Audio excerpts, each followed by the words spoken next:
தேனி மாவட்டம் தேவாரம் பகுதியில் சுற்றும் மக்னா யானை தாக்கி இதுவரை 10 பேர் உயிரிழந்திருக்கிறார்கள். இதனால் யானையை காட்டுக்குள் விரட்ட நடவடிக்கை எடுக்க வேண்டும் என்று கோரிக்கை விடுக்கிறார்கள் அந்த பகுதி விவசாயிகள்.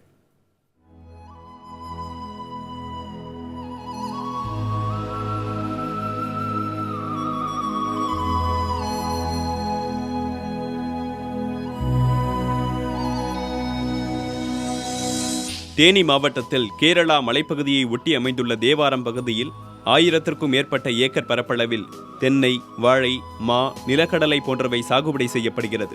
இந்த பகுதியில் கடந்த 2 ஆண்டுகளாக காட்டு யானை ஒன்று சுற்றி வருகிறது. அதிலும் குறிப்பாக கடந்த சில மாதங்களாக இந்த மக்னா யானை தினந்தோறும் விளைநிலங்களுக்குள் புகுந்து சேதப்படுத்துவதும் ஆட்களை குறிவைத்து தாக்குவதுமாக இருக்கிறது. இந்த ஃபாரஸ்ட் எதையுமே கண்டுக்கிறாம நீங்க பகல்ல 6 மணிக்கு 8 மணிக்கு மேலதான் தோட்டத்துக்கு போங்க, நைட்டு 4 மணிக்கெல்லாம் நீங்க ஊருக்குள்ள வந்துருங்க அப்படின்னு சொல்லி சொல்றாங்க. ஒரு 1000கணக்கான ஏக்கர் விளைநிலங்கள் இன்னைக்கு நாங்க உள்ள போய் விவசாயம் பண்ண முடியாத நிலைமையில இப்ப இருந்துகிட்டு இருக்கோம். முதல்ல தாள் அடிக்கிறதுக்கு ஒரு 2 நாளைக்கு 3 நாளைக்கு முன்னாடி ஒரு 15 மரத்தை வரைக்கும் பிடுங்கி குருத்தவா பிடுங்கி காலி வந்துட்டு போயிடுச்சு.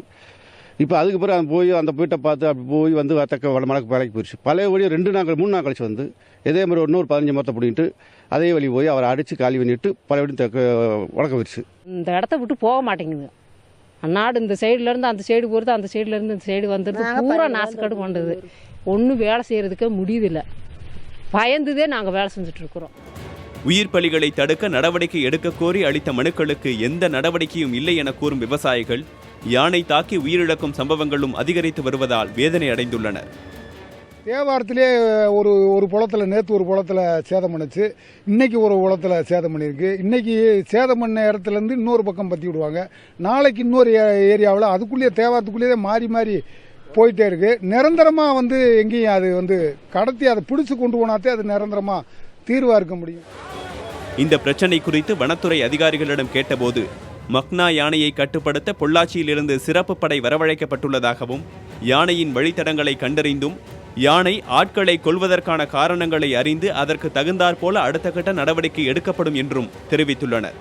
மக்னாவை விரட்ட கும்கி யானையை கொண்டுவர நடவடிக்கை எடுக்கப்படும் என்றும் வனத்துறை அதிகாரிகள் கூறியுள்ளனர். புதிய தலைமுறைக்காக தேனியிலிருந்து செய்தியாளர் பாலாஜி.